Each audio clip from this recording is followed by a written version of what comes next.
Bueno, pues muchísimas gracias, Miguel Ángel. La verdad es que ha sido interesantísimo. Vamos, si te parece, a dedicarle un ratito a algunas preguntas que nos han llegado. Yo voy a formular la primera.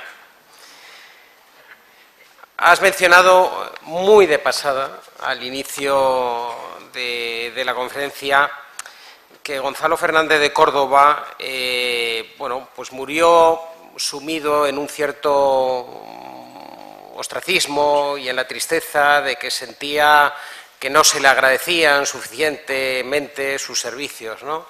Entonces la pregunta es no solo cómo se produce, cómo son el final de sus días, y en segundo lugar, recordando la conferencia de Blas de Lezo que nos impartió Javier Bellas aquí presente el otro día, bueno, si estamos condenados a que los héroes de la historia de España fallezcan de esta forma y solo se les reconozca sus méritos una vez han fallecido o tiempo después. Bueno, yo no creo en las constantes históricas absolutas, pero hay cierta tendencia, evidentemente. No, él cuando volvió de Nápoles se dice que el rey le ofreció el título de maestre de Santiago. Yo no creo que fuera así. Ese título pertenecía ya a la corona y había costado mucho que los reyes se hicieran con él.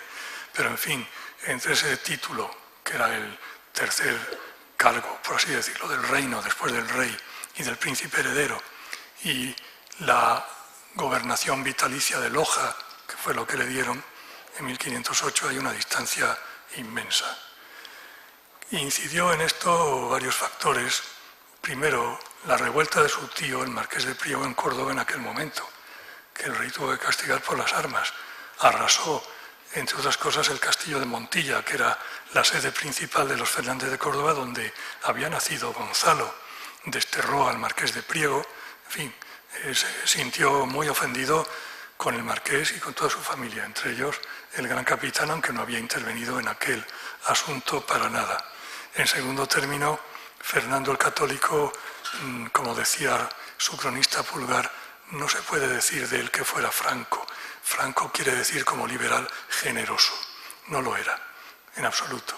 Había tenido ya sus roces con el gran capitán por la administración de las rentas en Nápoles, por las cuestiones del retraso de pago a los militares, y además no le convenía que estuviera en la corte y que tuviera relieve político un personaje de la categoría inmensa que tenía ya Gonzalo Fernández, porque él, el rey, era rey gobernador, estaba en una situación política débil. Gonzalo Fernández no habría hecho nada malo contra él, pero podía convertirse en cabeza de un bando nobiliario que le habría amargado la vida en sus últimos años. De modo que se juntó todo. Incluso en 1512 el rey le pidió, le encargó que volviera a Italia y empezó a formarse un ejército para ello en Antequera y en Sevilla en los meses de abril a agosto de 1512. Pero aquello no llegó a cuajar, era incluso una tapadera para la operación militar principal, que fue la conquista de Navarra, en julio de 1512, en la que se empleó prácticamente todo el ejército real de Castilla, mandado por el duque de Alba, un conocido enemigo de Gonzalo Fernández de Córdoba, que además el duque era primo hermano del rey. Estos pequeños entresijos genealógicos también hay que saberlos. De modo que yo creo que se juntó todo para que, una vez vuelto a Castilla, en 1507, finales 1508, ya le apartaran de la vida política. Además era un hombre mayor, para la época tenía 60 años o más, y tenía mala salud, en fin, posiblemente se juntó todo en ese retiro dorado en Loja. Entre la realidad y la ficción, ¿es cierto que el gran capitán estuvo enamorado de la reina Isabel? No me consta. Yo creo que lo tuvo muy difícil, porque la vio muy pocas veces, y además generalmente de lejos, ¿no? Esa fábula de que en la corte, cuando ambos eran jovencitos, él estaba a su servicio y era una especie de caballero enamorado platónicamente de su dama, el amor cortés, es un cuento. Es que yo no creo que coincidieran en la corte, o como mucho un poquito en 1480-81 o durante las campañas de la Guerra de Granada. Eso por un lado. Por otro, bueno, dejemos aparte que ambos eran personas de gran integridad personal y política y no nada de nada. Y por último, ya para concluir, hay un episodio que narra Paulo Jovio, que era biógrafo del Gran Capitán, donde se demuestra hasta qué punto la fábula predomina sobre la historia. Cuenta Paulo Jovio que el Gran Capitán estaba en la corte cuando la princesa Juana fue a Flandes y montó una gran armada en Laredo para llevarla, y que un día la reina fue a ver a su hija a bordo de una de las naves y el esquife en el que iba pues volcó y ella cayó al agua y el Gran Capitán se tiró, la sacó de allí en hombros, etc. Es increíble. ¿Por qué? Porque en julio de 1496 él estaba en Nápoles. Y a no ser que tuviera bilocación, no podía estar en Laredo. De modo que hasta en eso, en una crónica de 1540, pues se mete ya leyenda. La leyenda predomina siempre sobre la historia y es más divertida. Bueno, existe el amor a simple vista. ¿Puede decirse que Ceriñola es el inicio, la batalla de Ceriñola, es el inicio del dominio militar español durante más de un siglo hasta la derrota de los tercios de Flandes en Rocroi, aunque posteriormente, como escuchamos en una conferencia sobre los tercios, que recordar que el año pasado hubo victorias posteriores, porque realmente Gonzalo Fernández de Córdoba fue un gran revolucionario del arte, entre comillas, militar, ¿no? Transformando la caballería pesada, transformando el peso de las batallas que antes había estado en la caballería pesada en la infantería ligera, ¿no? Bueno, aquí hay dos cuestiones. Una, que Ceriñola, como en general los planteamientos de Gonzalo Fernández de carácter estratégico y táctico, fueron muy innovadores. Y en ese aspecto que la renovación del arte militar y el crisol, como titulaba su libro René Quatrefages, del ejército moderno, está ahí. Ahora bien, no es el principio de una hegemonía, me parece a mí, porque después de 1503-4 no volvió a haber ningún enfrentamiento con Francia o con los reyes de Francia hasta la Guerra de Navarra de 1521 y la batalla de Pavía de 1525. Es más, en 1512, en la gran batalla de Rávena, los franceses ganaron y hubo por lo menos 3.000 bajas de infantería española que había llegado allí al mando del virrey Moncada con objeto de combatir junto con otros coaligados a las tropas del rey de Francia. De manera que yo no lo vería como el principio de un continuo que sigue hasta Rocroi, sino como un episodio o una guerra que tiene sus propias finalidades, en la que se ganó el reino de Nápoles, pero que no estaba pensada como el principio de una cadena de triunfos o de hegemonías en otros escenarios europeos. Eso me parece una construcción típica del nacionalismo historiográfico del siglo XIX. ¿Por qué has comentado que la participación de Gonzalo Fernández de Córdoba en sofocar la revuelta de las Alpujarras ha sido a veces falseada? Por dos motivos. El primero, porque la mayoría de los biógrafos la siguen situando mal en el tiempo. La colocan un año antes de lo que ocurrió, pero ese es el motivo menor. Y la segunda razón, porque se otorga, ya por algunos cronistas como Paulo Jovio, a Gonzalo Fernández la capitanía general de las tropas que combatieron a los granadinos de la Alpujarra. Eso tampoco es cierto.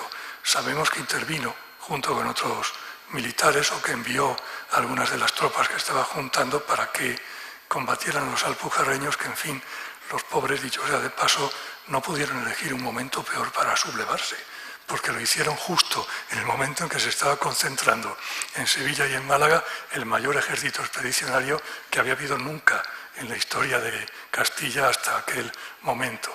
Y fue una revuelta, además, hombre, pequeña, en el sentido de que no requirió grandes acciones militares, asedios, batallas, nada por el estilo, sino más bien una represión y unas pequeñas victorias de tipo a veces más policial que militar.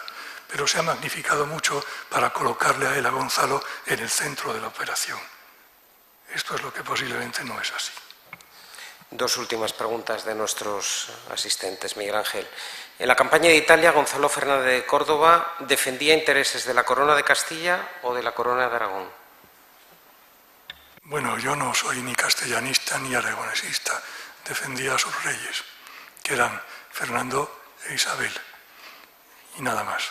Ahora, dicho esto, hay que añadir, Nápoles era herencia, o la quería como herencia, Fernando por Aragón, y de hecho se incorporó a Aragón como reino, igual que Sicilia, mientras que en cambio Granada se incorpora a Castilla. Y segundo, los medios militares, navales y financieros que se emplearon, como hemos visto en ese cuadrito, en un 90% fueron castellanos, a fondo perdido. Ahora, una vez que murió Isabel la Católica y que Fernando dejó el gobierno de Castilla, se casó con Germana de Foix, Aragón, Nápoles debía ser del rey de Aragón, todavía no lo era, porque la investidura del reino que correspondía al Papa no la obtuvo Fernando el Católico hasta 1507, pero en fin, era de Aragón.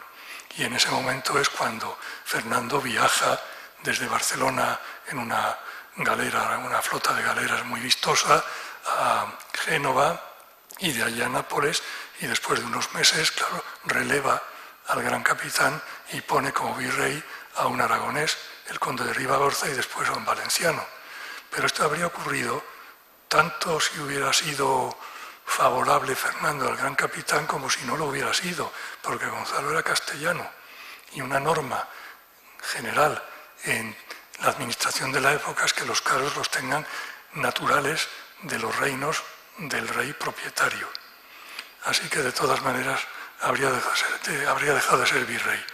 Pero en cuanto a quién defendía a él, yo creo que no se lo preguntó, le mandaron los reyes y fue. Última pregunta. ¿Qué motivos tenía Fernando el Católico para ordenar a Gonzalo que enviara preso a España a César Borgia? Bueno, esto ocurrió ya terminada la guerra, y cuando Gonzalo llamó a Nápoles y después apresó a César Borgia incumpliendo su palabra porque el rey se lo ordenó, y le mandó, como saben, a Aragón y a Castilla, y acabó César muriendo en una emboscada en Navarra en 1507, en Mendavia. Bueno, la razón era el riesgo que César Borgia suponía en Italia. Él era hijo del Papa, había sido siempre pro-francés y seguía siéndolo, y tenía una capacidad, digamos, de atractivo militar y de concentrar tropas a su mando y a su servicio que podía poner en riesgo lo conseguido en Nápoles. Yo creo que este fue el motivo principal, el quitarle de medio del escenario italiano. Aparte de que el personaje, dicho sea al margen, merecía que le apresaran y que le deportaran. Había ya traicionado por lo menos 2 veces a Fernando el Católico y a Gonzalo Fernández de Córdoba durante la guerra anterior. Muy bien, pues Miguel Ángel, solo nos queda agradecerte de todo corazón el que nos hayas deleitado con esta conferencia, que ha sido fantástica, y recordarles a ustedes que el próximo martes 27 de mayo tendremos al profesor Carlos Martínez Shaw con una conferencia sobre la figura de Fray Junípero Serra y las misiones españolas en California, y ya finalmente el 17 de junio Bernardo de Gálvez, nuestro hombre en Florida. Gracias por haber venido y buenas tardes.